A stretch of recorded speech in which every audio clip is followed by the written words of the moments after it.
ज्योतिष शास्त्र रे कुहाजाए कौनसी व्यक्तिर प्रथम अक्षर जीवन सह जड़ित अनेक रहस्य उपरु परदा हटाई थाए।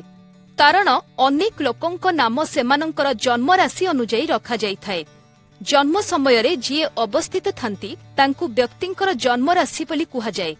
एबे आसंतु किछि अक्षर विषय रे जानिबा जहा युवतींकु भाग्यवती कराई थाए। जेउ झियमानंक नाम दी अक्षररु आरंभ होई थाए सेमाने भाग्यरे धनी बोली कुहाजाए। सेमानंकर हृदय शुद्ध होई थाए। सेमाने निज मनरे किछि रखंती नाही। अन्यमानंकु साहाय्य करिबाकु सर्वदा प्रस्तुत होई थांती। महालक्ष्मींक अनुग्रहरे सेमाने जीवनरे समस्त सुख सुविधा पाई थांती। विशेष करी सेमानंकर आर्थिक अवस्था स्वच्छल रही थाए। जेउ झियमानंकर नाम एल अक्षररु आरंभ होई थाए सेमाने भाग्यशाली बोली विवेचना करा जाए।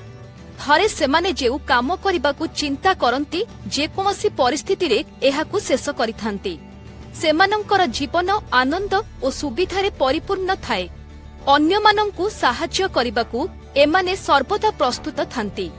विशेष करी महालक्ष्मींकर कृपा सर्वदा सेमानंक उपरे रही थाए। जेउ झियमानंकर नाम एम अक्षररु आरंभ हुए सेमाने बुद्धिमान एवं परिश्रमी होइथांती। एही दुईटी गुण जोगु सेमाने प्रत्येक कार्य सफलता पाई थांती। जीवन रे एमाने बहुत नाम कमेइबा सह टंका रोजगार करिथांती। विशेष करी एही नामधारी व्यक्ति सुखी जीवन यापन करिबा सह बहुत सम्मान पाई थांती। जेउ झियमानंकर नाम भी अक्षररु आरंभ होइथाय सेमाने भाग्यवान होइथांती। तांको प्रकृति द्वारा से समस्तंकर हृदय जीति नियंती।